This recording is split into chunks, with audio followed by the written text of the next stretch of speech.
할렐루야. 우리 주님을 사랑하시면 아멘 하시겠습니다. 예수님을 구주로 믿으시면 아멘 하시겠습니다. 오늘 성가대가 이렇게 고백합니다. 나는 믿습니다. 무엇을 믿나요? 예수님께서 우리의 죄를 사하여 주신 것을 믿습니다. 그분이 우리를 사랑하시고 함께 하시는 것을 믿습니다. 그리고 영원한 천국에 함께 만날 것을 믿습니다. 우리 고백은 우리 모든 성도들의 고백이고 하나님께서 우리에게 기억하게 하시는 축복의 신앙의 고백인 줄로 믿습니다. 우리 한번 기도할까요? 하나님, 우리로 이렇게 예수 그리스도를 구주로 고백하고 믿게 하시고 하나님을 아버지라고 부르게 하시며 하나님의 자녀된 것을 또 믿게 하시니 감사합니다. 찬양하게 하시고 예배하게 하시니 감사합니다. 하나님께서는 감당하지 못할 사람이 없습니다. 이 세상 어디서 어떤 상황 속에서 어떤 모습이라도 하나님 아버지 앞에 나오는 모든 이들을 감당해내시는 줄로 믿사오니 안아주시고 품어주시고 용서하시고 새롭게 하시고 치료하시고 온전케 하시며 능력 있게 하시며 다시 세우셔서 하나님께서 오늘 아름다운 작품 되게 하셔서 사람의 힘이 아닌 하나님의 힘 것을 세상에 드러내기를 원하시는 줄로 믿사오니 예배 가운데 임재하여 주시고 오늘 말씀이 선포된 때에 치료되고 회복되고 말씀으로 다시 한번 무장하고 성령으로 새롭게 충만하게 하셔서 하나님의 작품으로 또 새로워지는 귀한 시간 되게 하여 주시옵소서.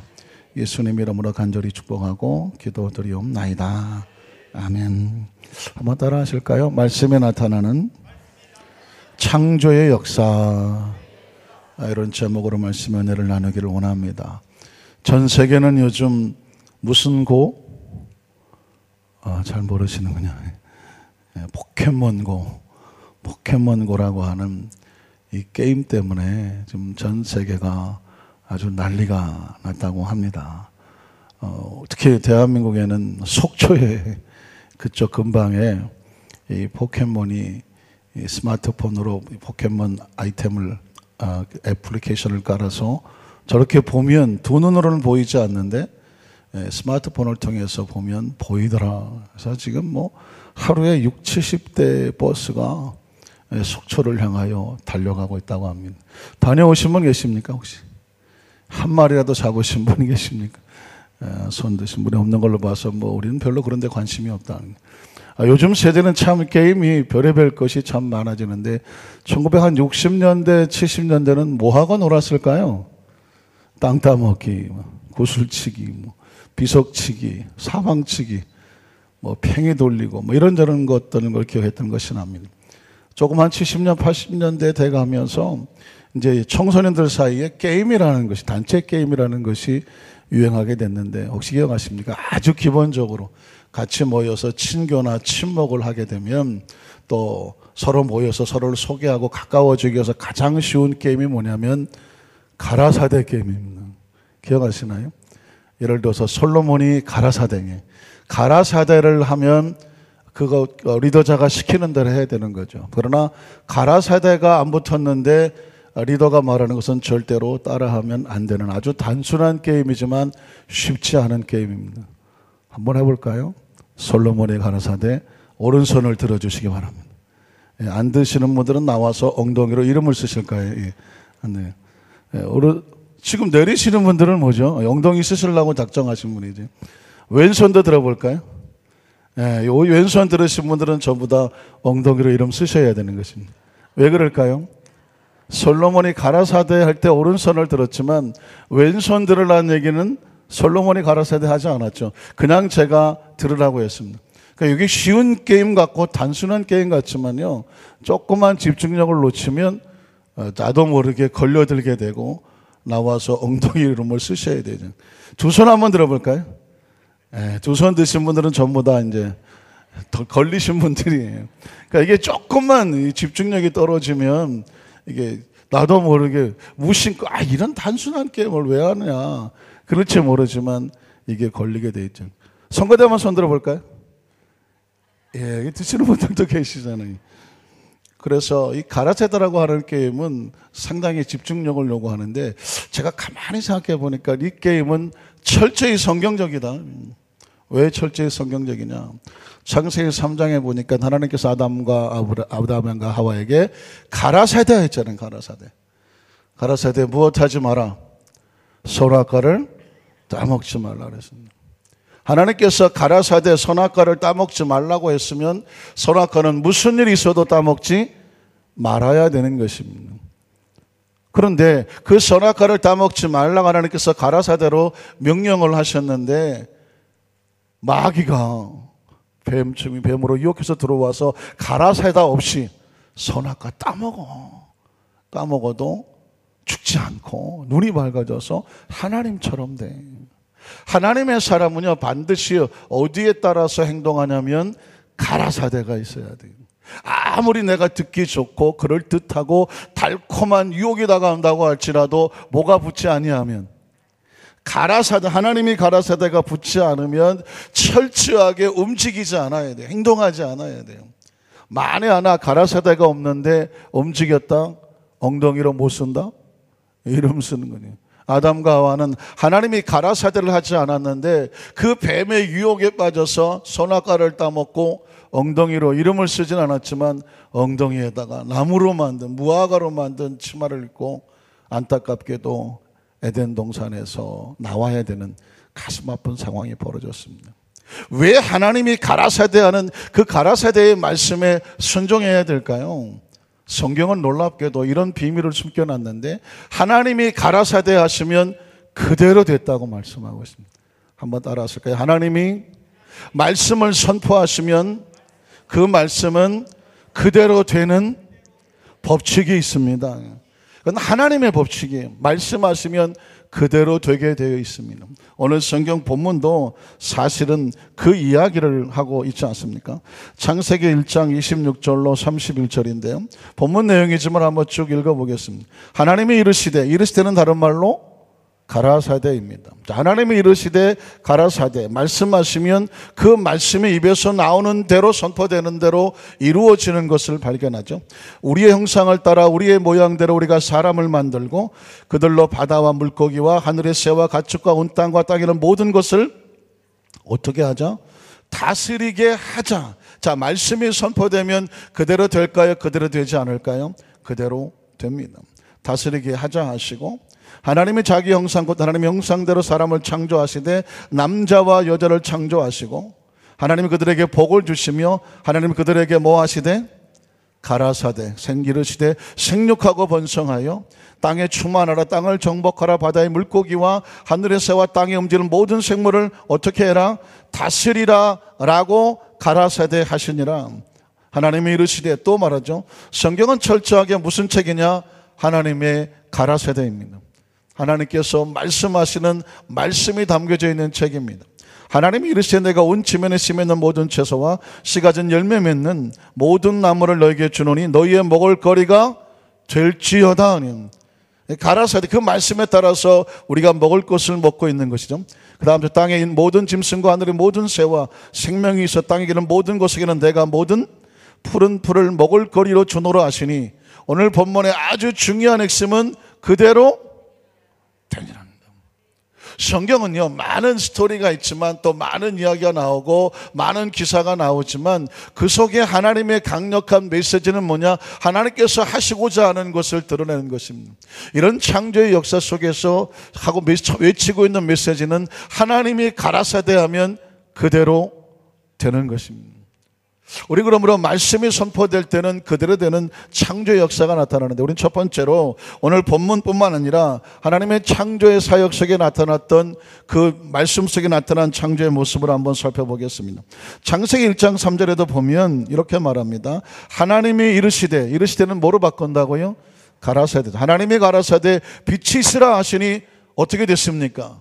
빛이 있었고 다른 말로 바꾸면 그대로 되었다는 것입니다.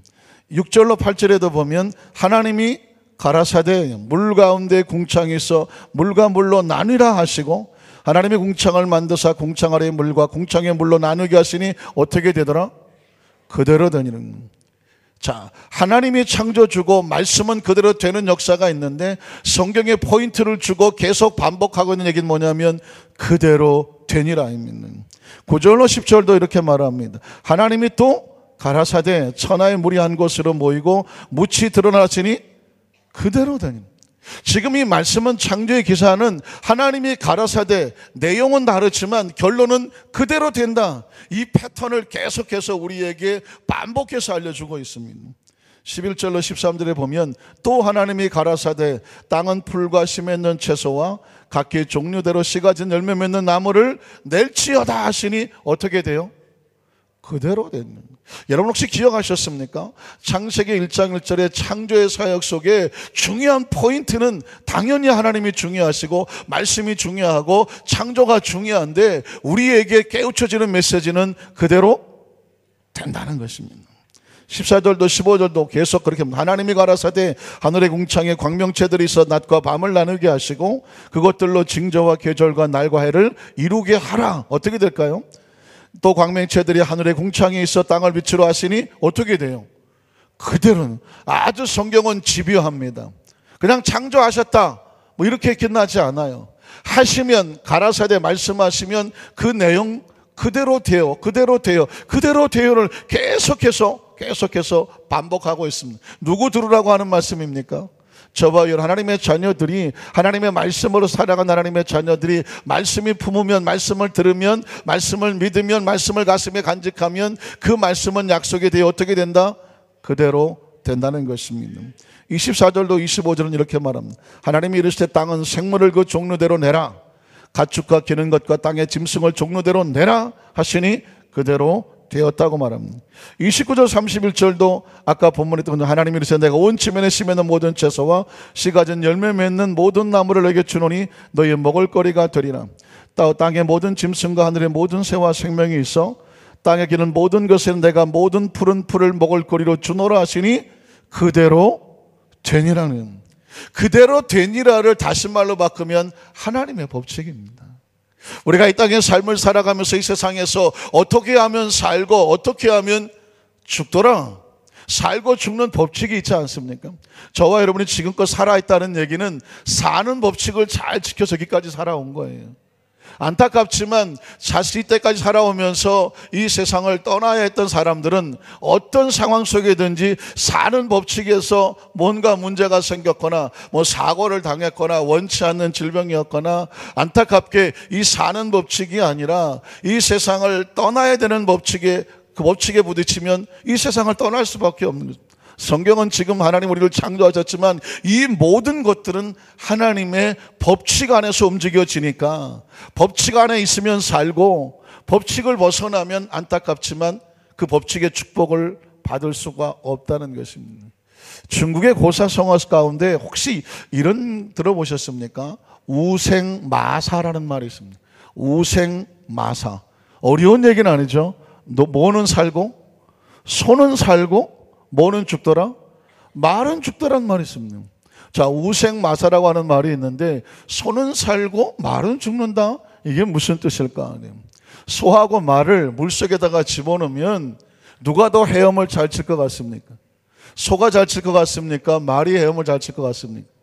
말이 헤엄을 더 잘 친다고 합니다. 왜냐하면 말은 이 속도도 빠르고 힘도 좋아서 물살을 거스르고 헤엄을 잘 쳐서 나온다는 것입니다.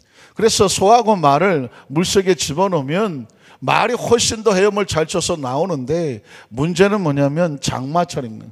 장마철에 거센 물결로 폭우가 내려서 이렇게 막 내려가게 될 때 그런 거센 물결에 소와 말을 집어넣으면 안타깝게도 말은 죽고 소만 살아나오더라는 것입니다. 왜 그런 일이 벌어질까요? 그 거센 물줄기 속에 집어넣으면 말은 자신의 이 네 다리의 빠른 속도와 빠른 힘을 믿는다는 것입니다. 그래서 말은 어떻게든지 그 물살을 거슬러 올라서 그것을 와서 나오려고 버둥거리다가 보면 1m 전진하고 2m 떠내려가고 1m 전진하고 2m 떠내. 그러니까 물결을 거슬려고 애를 쓰다가 나오지도 못하고 지쳐서 그만 물속에 익사해버리고 만다는 것입니다. 그런데 소는 애시당초부터 그 거센 물줄기와 싸우지를 않습니다.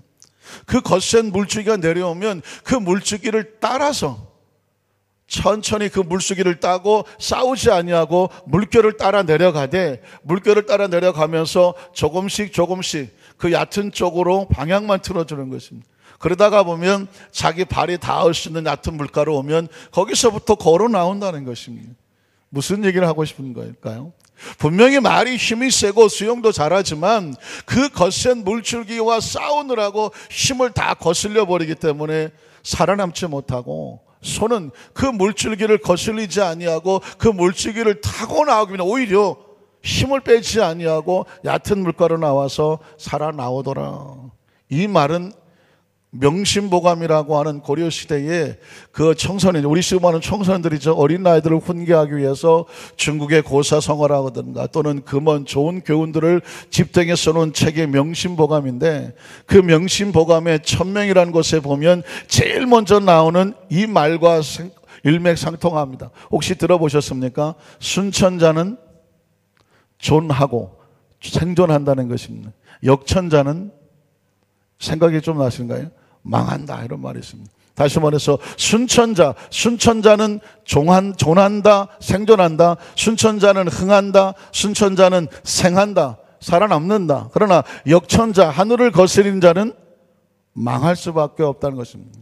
이 세상은 하나님의 이 천리, 하나님의 법칙이 흘러내리고 있는데, 하늘의 법칙이 흘러내리고 있는데, 그 법칙을 거스리는 자, 역천자는 망할 수밖에 없고, 그 말씀의 법칙을 따라서 순종해 나가는 사람은 살고 흥하고 존한다, 이렇게 말하고 있는 것입니다. 물론 이 말은 공자가 한 말입니다.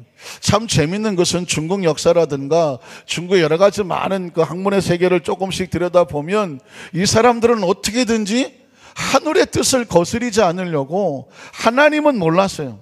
예수를 모르고 복음을 모르니까 하늘은 몰랐지만 이 우주 만물의 창조주가 있다는 것에 대해서는 어림풋하게 하늘을 믿었습니다. 그래서 인간은 어떻게 해야 되느냐? 하늘의 뜻을 품고 하늘의 뜻을 순종하고 살아야 흥하게 되고, 하늘의 뜻을 어기면 죽을 수밖에 없고 망할 수밖에 없다. 그런 말을 공자가 학생들에게, 그 많은 백성들에게 가르치려고 애를 썼습니다. 그래서 그게 순천자는 흥하고 역천자는 망한다, 그런 말을 하고 있는 것입니다. 어쨌든 그것은 하늘의 법칙을 조금만 알게 되면 인간은 하늘의 법칙 안에 사는 존재이기 때문에 하늘을 거스려서는 절대로 흥할 수가 없고, 하늘에 순종해야 흥할 수밖에 없다는 얘기를 하고 있는 이야기입니다. 그래서 세상의 모든 학문은 하나님을 몰라도요, 하나님을 몰라도 인간을 정말 옳은 대로 인도하려고 하는 사람들 보면 결국은 다 하늘을 생각했어요. 하나님을 몰라서 그렇지 이 창조주에 대한, 그 절대주에 대한 흐름을 거스리지 않으려고 몸부림치는 것을 볼 수가 있다는 것입니다. 사실 우리는 너무나 잘 알고 있는 이야기죠. 기억하십니까? 복 있는 사람은 시편 1편 1절에 보니까 복 있는 사람은 어떤 사람입니까? 악인은 역천자예요. 하나님이 없다고 하니까 순천자가 아니라 역천자죠. 악인의 꾀를 쫓지 아니하고, 죄인은 뭘까요? 죄인도 역천자입니다. 왜? 하나님을 거스리는 사람이니까. 그 역천자와 같이 하지 아니하고 오만한 자와 같이 않는다. 오만한 자는 뭘까요? 순천자가 아니고 역천자거든요. 역시 하나님을 알지만 하나님 필요 없어. 난 하나님 나하고 상관이 없어. 그러니까 하나님이 없다고 하거나 하나님의 뜻을 거스리거나 하나님 없이 살아가는 이 삶은 역천자의 삶인데, 복 있는 사람은 어떤 사람이냐? 역천자와 같이 하지 않아요. 그럼 어떻게 하십니까? 하나님 말씀을 주야로 묵상하여 그 말씀을 기뻐하여 말씀을 품고 살아가는 사람이에요. 그러니까 하나님의 마음을 품고 하늘의 뜻을 품고 순천하는 사람이에요. 하늘의 말씀에 순종하는 사람이 복 있는 사람이라. 이 사람은 마치 시냇가에 심은 나무와 같다. 이게 순천입니다. 나무는 하늘의 법칙에 의해서 어디 옆에 심겨져 있어야 돼요? 시냇가 옆에 심겨져 있어야 잘 될 수밖에 없는 게 이게 하늘의 섭리고 순천이에요. 그런데 나무가 나 싫어. 나는 저 사막에 그냥 모래밭이 좋아 하고 모래밭에 가서 자기가 툭 심어지겠습니다. 그러면 아무리 나무가 자기가 사막의 풍경이 좋다고 해서 거기에 심겨졌다고 하지만 하나님의 천리는 어떻게 될까요? 나무는 어디 있어야 살아요? 시냇가 옆에 있어야 사는, 이게 순천하는 거예요. 근데 나무가 저 돌짝밭이라든가 저 어디 사막에 모래같이 심겨져 있으면 이거는 역천하게 되는 것입니다. 하나님의 섭리를 벗어나는 것이기 때문에 잘 될 수도 없고 살아남을 수도 없는 것입니다. 그러니 복 있는 사람은 딴 사람이 아닙니다. 하나님의 말씀의 법칙을 잘 알아서 뭐 하는 사람? 순천하는 사람. 하늘의 말씀에 순종하는 사람. 그래서 순천자는 흥하고 역천자는 망한다고 하는 것은 철저하게 하늘의 법칙입니다. 저는 개인적으로 순복음은 그러고 싶은데 또 그러면 또 말이 좀 너무 이상해서 어쨌든 하나님의 말씀에 순종하는 자에게 하나님께서는 복을 주신다. 왜? 그 말씀이 그대로 되는 법칙이라서 그렇습니다. 그렇다고 한다면 두 번째로 기억할 것은 뭐냐면 성경 속의 믿음의 선배들은 말씀을 붙잡고 순천한 사람들은 복을 받았습니다. 그런데 그 말씀을 거스린 사람은 안타깝지만 그 거스린 대가와 아픔을 겪어야 됐었습니다. 아브라함을 기억하십니까? 창세기 12장 1절로 4절에 보면 하나님의 법칙을 선포합니다. 기억하십시오. 한번 따라 하실까요? 하나님의 말씀은 법칙입니다. 우리가 말씀을 들을 때 그 말씀은 감상이 아니고 감동도 아니고 스토리로 끝나지 아니하고 예화도 아니고 교양도 아닙니다. 강의도 아니고 공부도 아니고 학습도 아닙니다. 하나님의 말씀은 뭐다? 법칙입니다. 왜? 말씀은 법칙은 그대로 되는 것입니다. 자, 하나님께서 지금 아브라함에게 말씀을 선포합니다. 야훼께서 아브라함에게 뭐 하시되? 가라사대죠. 이르시되 너는 너의 고향과 친척과 아버지 집을 떠나 내가 내게 보여줄 땅으로 가야 돼요. 그래야 어떤 일이 벌어지게 됩니까? 내가 너로 큰 민족을 이루고 내게 복을 주어 내 이름을 창대하게 하리니 너는 복이 될지어다. 그대로 된다는 것입니다. 너를 축복하자 내가 복을 내리게 되고 너를 저주하자 내가 저주하리니 땅의 모든 족속이 너로 말미암아 복을 얻을 것이니라 하신지라. 그래서 이 아브라함이 무엇을 따라가는 것입니까? 야훼의 말씀이 뭔데요? 법칙이죠. 이 법칙을 믿고 약속을 믿고 따라갔다라고 말씀하고 있는 것입니다.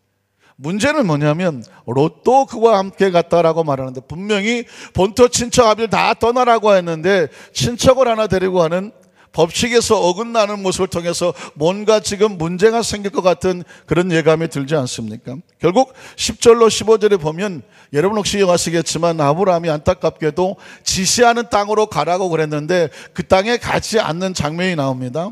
그 땅에 기근이 들었으므로 아브라함이 애굽에 거류하려고 그리로 내려갔습니다. 가라사대가 있습니까? 없습니까? 가라사대가 없습니다. 기억하세요. 우리가 사는 삶 가운데 하나님의 말씀에 가라사대가 없는데 내가 그냥 내 생각과 방법대로 움직이면 거기에는 항상 something problem, 문제가 생겨납니다. 지금 아브라함은 하나님이 가라사대는 가나안 땅으로 가는 것이었습니다. 근데 지금 아브라함이 가나안 땅에 가보니까 내가 보기에 벽설로 이렇게 조건이 좋지가 않아요. 기근이 있고 황량하고 그 자기 와이프하고 그 다음에 뭐 조카 뭐 종들 데려갔는데 이거 잘못하면 다 죽이겠어. 굶어 죽이겠어. 그래서 가라사대가 없는데 자기가 스스로 애굽으로 거류하려고 내려갔다라고 말씀하고 있습니다. 물론 그 땅에 기근이 심했었기 때문에 아브라함이 그럴 수밖에 없었다라고 하는 환경적인 뒷받침이 있습니다. 그러나 문제는 뭐가 없어요? 가라사대가 없어요. 하나님의 사람은 하늘의 법칙으로 사는, 이 지구에 태어난 사람은 법칙이 있는 거예요. 이 지구에 살려면 하나님의 법칙에 따라서 지구 안에 살아야 돼. 지구를 떠나면 어떻게 할까요? 지구를 벗어나면 죽죠. 물론 지구를 벗어나서 우주인들이 뭐 이렇게 산소통을 메고 잠시 살 수 있을지 모르지만 산소통의 산소가 끝나면 죽을 수밖에 없습니다. 그래서 아주 옛날에 어떤 코미디언이 그런 말을 했죠. 지구를 떠나거라 뭐 그런 적이 있었습니다. 그건 뭐냐면 물론 이제 뭐 좀 잘못하고 문제 있는 사람들에게 없었으면 좋겠다는 그런 표현을 썼던 것이죠.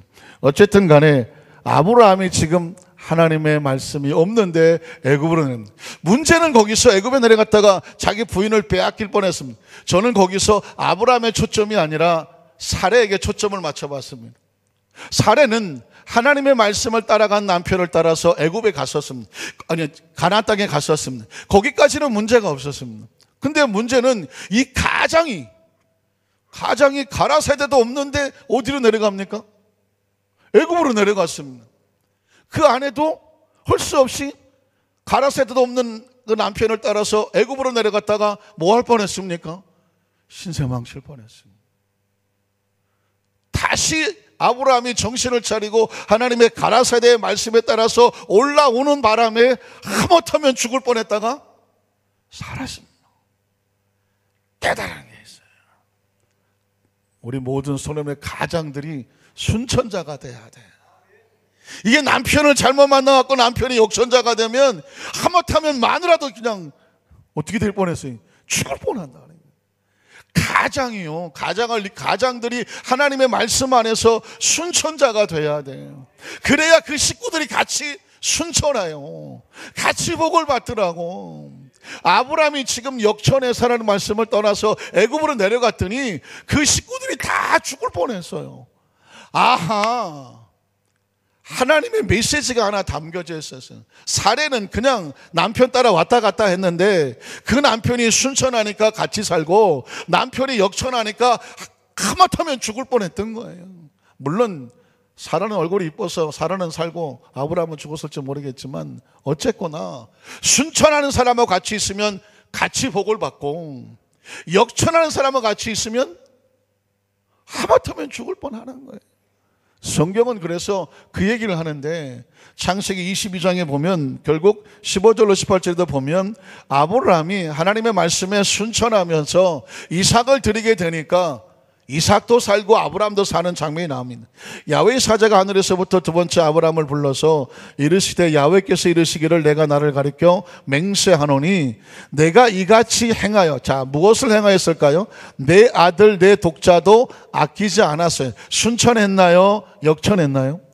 순천했죠. 아버지가 하나님의 말씀에 순천을 하니까 그 아들 이삭이 삽니까 죽습니까? 아들이 살아요. 내가 이같이 행하여 내 아들,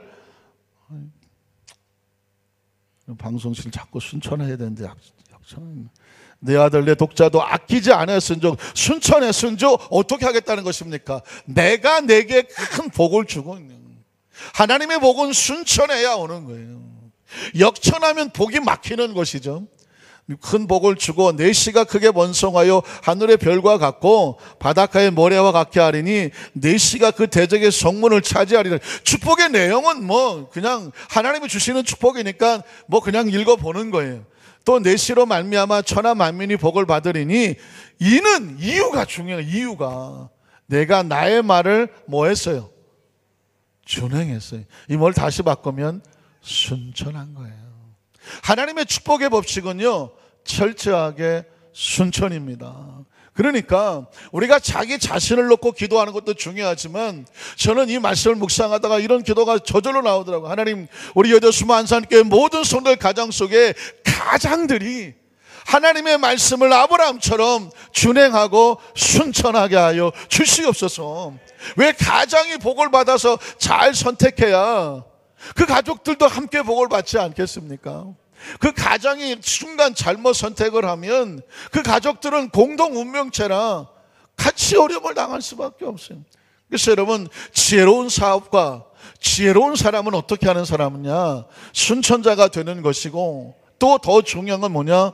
그 주위 사람들을 순천자와 같이 더불어 있어야 돼요.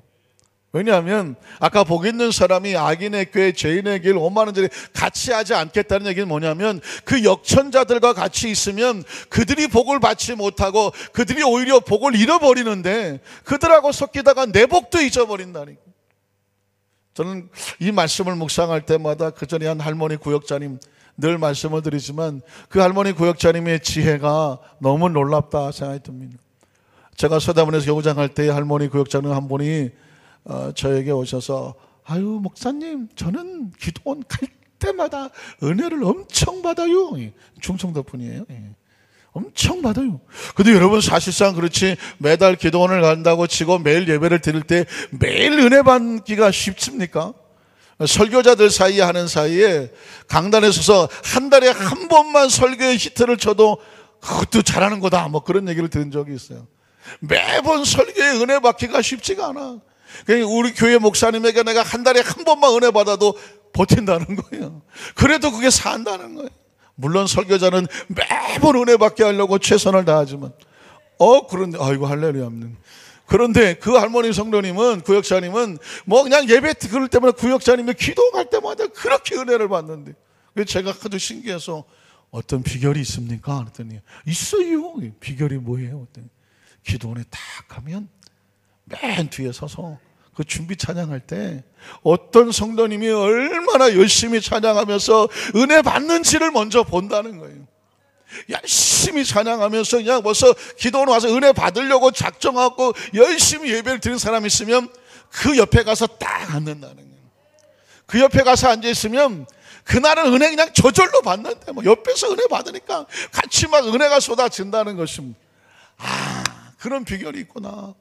그런데 한 번은 이 구역자님이 저한테 와서 이거 목사님 나 오늘 은혜 하나도 못 받았어요. 그래서 왜요? 왜? 그랬더니 화장실을 갔다가 와갖고 봤더니 뭐 그냥 꽉 자리에 있는데 어디에 앉을 자리가 없어서 그날은 그냥 대충 아무데나 옆에 앉으셨다는 거예요. 그런데 그날따라 옆에 앉으신 분이 시작부터 끝날 때까지 내리 그냥 주무셨대. 내리 주무셨대. 아무리 은혜를 받으려고도 옆에서 괜히 그냥 하는데 옆에서 코를 골고 자기도 같이 기도원 가서 냅다 코만 골다 왔다는 거예요. 그러니까 그게 얼마나 가슴 아파.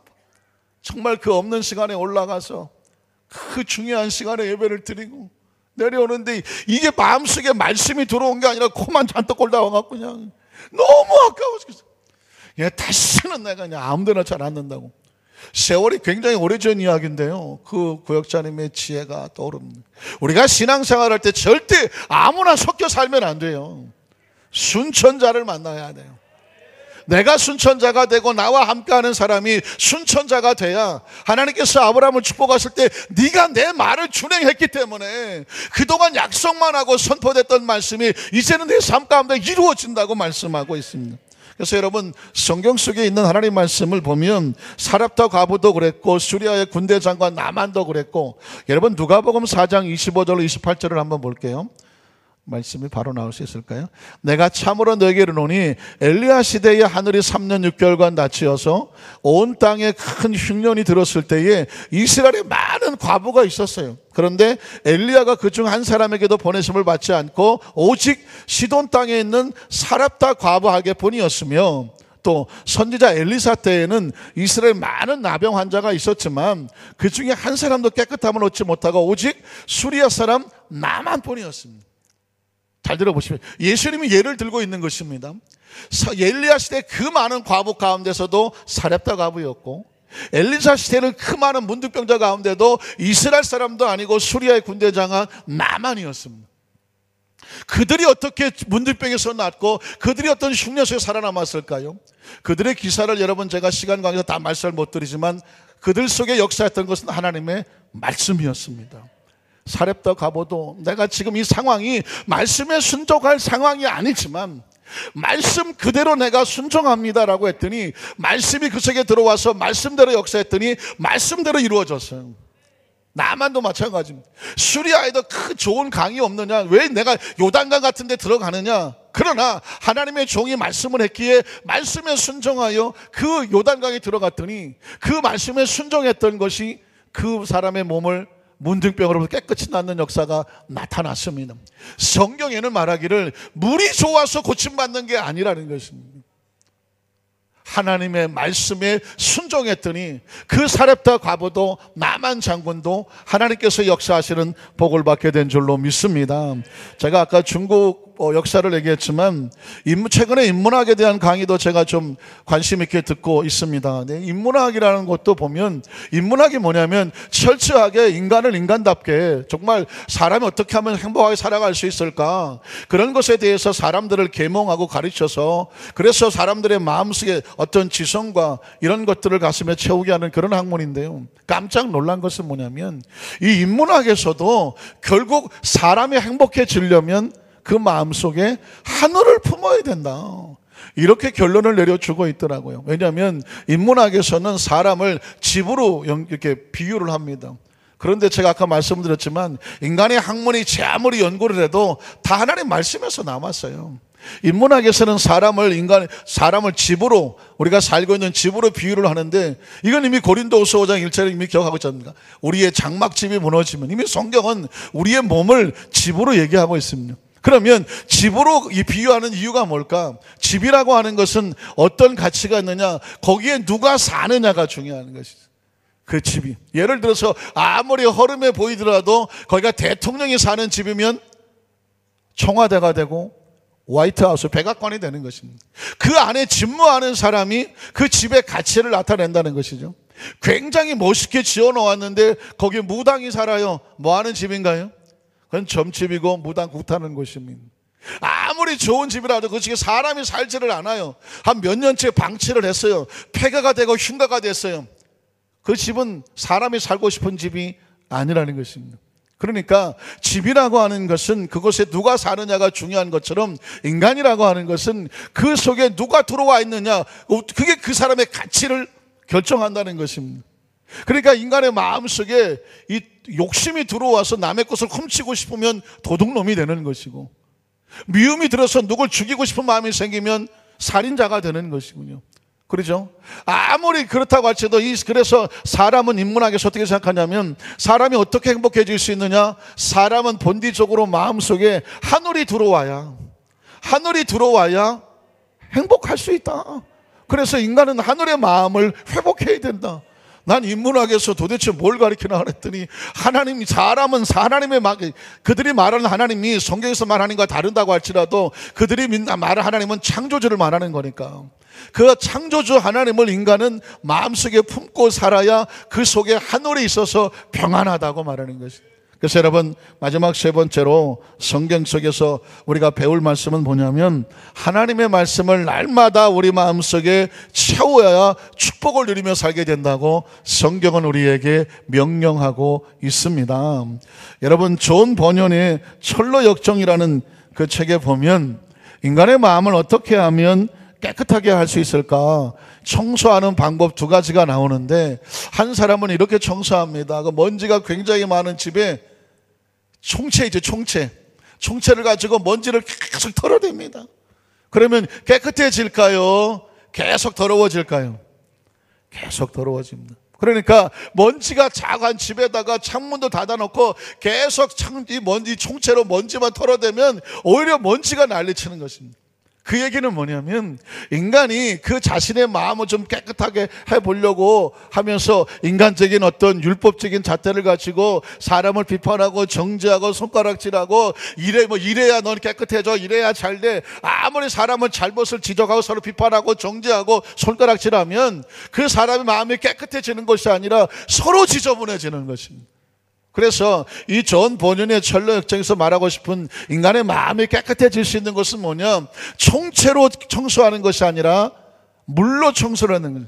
그래서 먼지가 많은 집은 뭘로 청소해야 돼요? 물걸레로 청소를 하고 물로 씻어야 되는 거예요. 거기서 말한 물이라고 하는 것은 뭐냐면 하나님의 법칙이었습니다. 하나님의 말씀이었습니다. 그러니까 인간은 무엇으로 깨끗해지냐면, 하나님의 말씀이 들어와서 우리를 통제하고 지배하고 다스릴 때 가라세대가 있어야, 그 가라세대를 붙잡으면 인간의 마음은 편안해지고 깨끗해지고 복을 받을 수가 있는 것입니다. 여러분, 성경 신명기 8장 1절로 3절에 보면 하나님의 말씀으로만 산다고 말하죠. 내가 오늘 명하는 그 모든 명령을 너희는 지켜 행하라. 그리하면 너희가 살고 번성하고. 자, 인간은 하나님의 말씀을 듣고 지켜 행하여 살고 번성합니다. 그 다음 절에 보면, 야훼께서 너희 조상들에게 맹세하신 땅에 들어가서 그것을 차지하리라.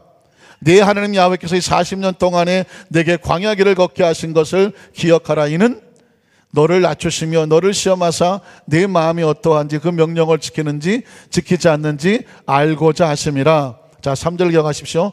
너를 낮추시며 너를 줄이게 하시며 또 너도 알지 못하면 이제 조상들도 알지 못하던 만나를 내게 먹이신 것은, 사람은 무엇으로만 사는 것이 아니에요. 떡으로만 사는 것이 아니라 하나님께서 나오는 무엇으로 산다? 모든 말씀으로. 그 말씀을 다른 말로 바꾸면 가라사대죠. 가라사대로 사는 줄을 내가 알게 하려 하십니다. 말씀을 정리하기를 원합니다. 가라사대를 제가 그냥 비유적으로 말했는데 하나님의 법칙이라고 말했습니다. 그러니까 지금 우리가 무엇을 행하자고 할 때에 내 마음과 경험과 지식이 아니에요. 하나님의 가라사대를 하셨나? 이게 말씀이 하나님께서 원하시는 법칙인가? 왜? 인간은 법칙에 순천해야 살고 법칙을 역천하면 망할 수밖에 없어요. 이건 당연한, 이건 세상적에서도 학문에서도 말하는 것입니다. 하나님은 창조주시며 말씀으로 천지를 창조하셨습니다. 그러나 그 말씀을 지켜야 되는 것은 말씀은 그대로 되기 때문입니다. 사랑하는, 정말 사랑하는 우리 안산교회 성도 여러분, 인생이란 어떻게 사느냐? 순천해야 산다. 순천이란 뭐냐? 말씀을 듣고 그대로 지켜 행해야 산다. 역천하면 망한다. 역천이란 뭐냐? 하늘의 법칙을 어기는 것이다. 인간은 하나님으로부터 생명이 왔기 때문에 순천해야 생명이 살고 역천하면 생명이 살아갈 수가 없다는, 매 순간마다 문처마다 말씀을 붙잡고 하나님께서 원하시는 그 가라사대의 말씀을 붙잡고 승리하시는 우리 성도님 되시기를 주님의 이름으로 축복합니다.